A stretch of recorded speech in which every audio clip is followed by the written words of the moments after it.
नमस्कार किसान मित्रों आज हम बात करेंगे गेहूं की फसल में दूसरी सिंचाई कब करें और दूसरी सिंचाई के बाद कौन कौन से खास उर्वरकों का प्रयोग करें। मित्रों, गेहूं की फसल में दूसरी सिंचाई के बाद यदि हम उचित खादों का प्रयोग कर देते हैं तो इस समय पौधे में कल्लों का फुटाव हो रहा होता है और यदि हम इस समय उचित खादों का प्रयोग करते हैं तो कल्लों का फुटाव अधिक तेज़ी से होगा और कल्लों की संख्या हमें जो मिलेगी वह ज़्यादा मिलेगी। पौधे की ग्रोथ भी अच्छे से होगी, पौधा हरा भरा और स्वस्थ एवं मस्त रहेगा। तो इस वीडियो में हम बात करेंगे कि गेहूं की फसल में दूसरी पानी और दूसरी खाद के बारे में। तो पूरी जानकारी के लिए वीडियो के अंत तक जुड़े रहिएगा। यदि आपने अभी तक हमारे इस चैनल को सब्सक्राइब नहीं किया होगा तो सब्सक्राइब कर लीजिएगा।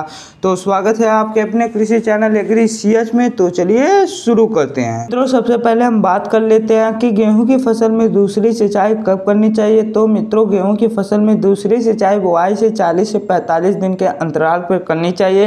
यदि आप इस समय गेहूं की फसल में दूसरा पानी लगाते हैं तो आपको इसका बहुत से लाभ मिलेंगे, जैसे फसल की ग्रोथ अच्छे से होगी, कल्लों का फुटाव अधिक से अधिक होगा, कल्लों की निर्माण प्रक्रिया जोरों शोरों से बढ़ जाएगी और आपकी फसल हरी भरी एवं स्वस्थ एवं मस्त रहेगी। मित्रों, अब बात करते हैं कि गेहूं की फसल में दूसरा पानी देने के बाद कौन कौन से हमें खास उर्वरकों का प्रयोग करना चाहिए। तो इस समय हमारी गेहूं की फसल को कई पोषक तत्वों की जरूरत होती है, उसमें से मुख्य रूप से नाइट्रोजन तत्व की भी आवश्यकता होती है।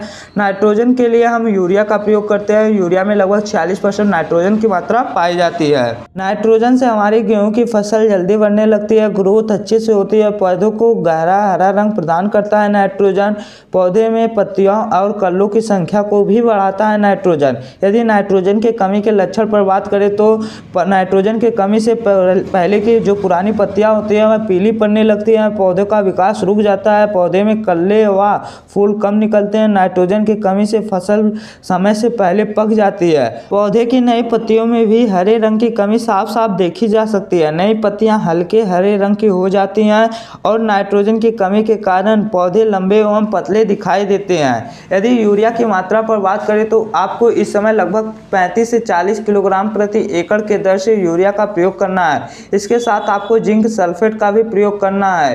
यदि आपने सिंचाई के समय पहली सिंचाई के समय जिंक सल्फेट का प्रयोग नहीं किए होंगे तब आपको इस समय जिंक सल्फेट का प्रयोग करना चाहिए।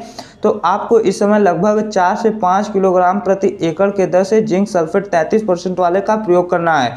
यदि आप पहली सिंचाई के समय जिंक सल्फेट का प्रयोग नहीं किए होंगे तब ही करना है। यदि आप कुछ मात्रा में किए होंगे तो बचे हुए कुछ मात्रा का प्रयोग आप इस समय कर सकते हैं। यदि आप बुआई के समय पूरी मात्रा में जिंक का प्रयोग किए होंगे तब आपको इस समय जिंक का प्रयोग नहीं करना है। इस समय सूक्ष्म पोषक तत्वों की पूर्ति के लिए आप सागरिका दानेदार का प्रयोग कर सकते हैं। सागरिका को खास तरह के समुद्री शैवालों से बनाई जाती है। सागरिका के अंदर ऑक्सीन, हाई cytokinin, gibberellin, nitrogen, phosphorus, potassium, calcium, magnesium, sulphur, copper, iron, boron, zinc, amino acid जैसे कई तत्व पाए जाते हैं जो कि हमारी गेहूं की फसल के लिए बहुत ही फायदेमंद होते हैं। यदि आप इसका प्रयोग गेहूं की फसल में पहली बार कर देते हैं तो आपकी गेहूं की फसल की ग्रोथ बढ़ जाएगी, फसल में कल्लों का फुटाव अधिक से अधिक होगा।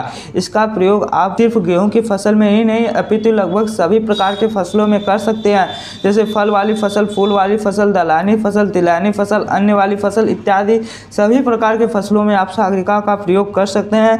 यदि सागरिका की मात्रा पर बात करें तो आपको जो इसकी मात्रा लेनी है वह लगभग 8 किलोग्राम प्रति एकड़ के दर से लेनी है। इन सभी खादों का आपस में मिश्रण बनाकर खेत में समान रूप से बिखेर दें। तो आज के वीडियो में बस इतना ही। आज हमने बात की गेहूं की फसल में दूसरी सिंचाई के बारे में और दूसरी सिंचाई के बाद कौन कौन से खादों का प्रयोग करें इस पर। यदि आपको यह वीडियो अच्छी लगी होगी तो वीडियो को लाइक, चैनल को सब्सक्राइब करना मत भूलिएगा। यदि आपको इस वीडियो से संबंधित कोई भी समस्या या संशय हो तो हमें कमेंट करके बता सकते हैं। हमारी कोशिश रहेगी कि आपकी समस्या या संशय का निवारण हो सके। तो अंत तक जुड़े रहने के लिए धन्यवाद।